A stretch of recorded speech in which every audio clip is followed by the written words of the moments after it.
What if I told you the most powerful military in human history once simulated a war against Iran and lost? Not in real life, in a war game. And when they didn't like the result, they ran it again and changed the rules. Stay with me, because what just happened between Israel and Iran might be bigger than most people realize. On April 1st, Israel struck the Iranian embassy compound in Damascus, Syria, killing 7 people, including 2 senior Iranian commanders. Under international norms, an embassy is considered sovereign territory. So from Iran's perspective, this wasn't just another airstrike in Syria, it was an act of war. And this comes after the 2020 U.S. drone strike that killed Iranian General Qasem Soleimani in Baghdad, one of the most powerful military figures in Iran. 2 precision assassinations, 2 deep penetrations, 1 clear message: the United States and Israel have overwhelming military reach. Think about what that strike in Damascus required. Israeli jets entering Syrian airspace, hitting a specific building in a dense diplomatic area, reportedly without damaging nearby embassies. That level of precision shows technological superiority. But even more important than the bombs is the intelligence. How did they know those commanders were there at that exact time? Intelligence works in 2 main ways: signals intelligence, tracking phones, intercepting communications, monitoring movements, and human intelligence, people on the ground, informants, insiders. Either way, it suggests deep intelligence penetration. On the surface, this looks like total military dominance. But dominance doesn't automatically equal victory. After the embassy strike, Iran responded with what it called Operation True Promise, launching around 300 drones and missiles toward Israel. Israel says 99% were intercepted, and that the attack caused minimal damage, proving the strength of its air defense systems. Iran, however, claims the attack was deliberately calibrated, designed to respond symbolically and strategically without triggering full-scale war. So who's telling the truth? Here's the key. When you are militarily weaker, you do not fight the stronger opponent head-on. You fight asymmetrically.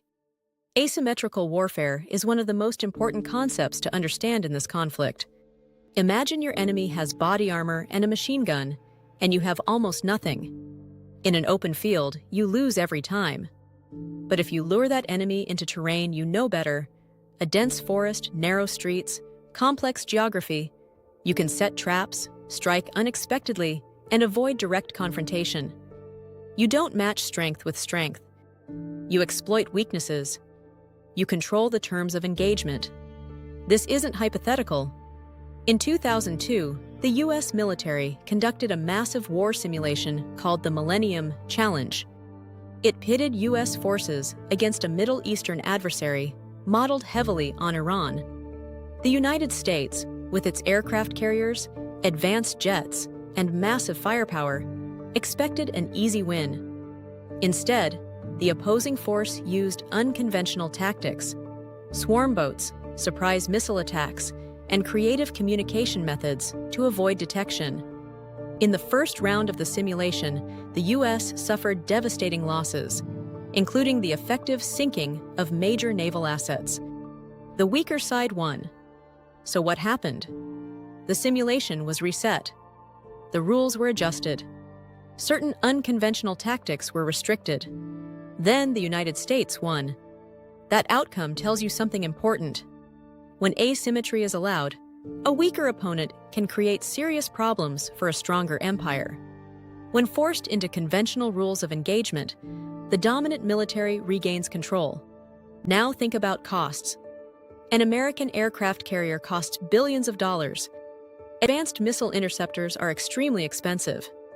By contrast, many drones can be produced for thousands of dollars, sometimes even less if decoys are used.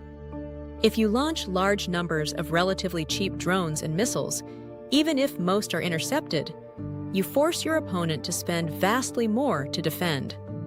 This creates a cost imbalance. You may not need to win tactically.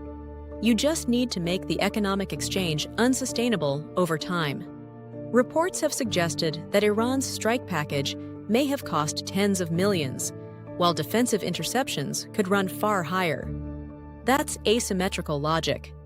Here's where the deeper strategic issue appears. Empires are powerful, but they often struggle with flexibility. Large militaries come with bureaucracy, institutional pride, and sometimes overconfidence. When you believe your technological superiority guarantees victory, you may underestimate unconventional tactics. History shows that dominant powers frequently face prolonged struggles against smaller, more adaptive opponents who refuse to fight conventionally.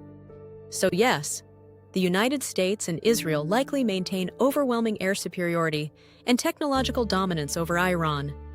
That's not really in dispute. The real question is different.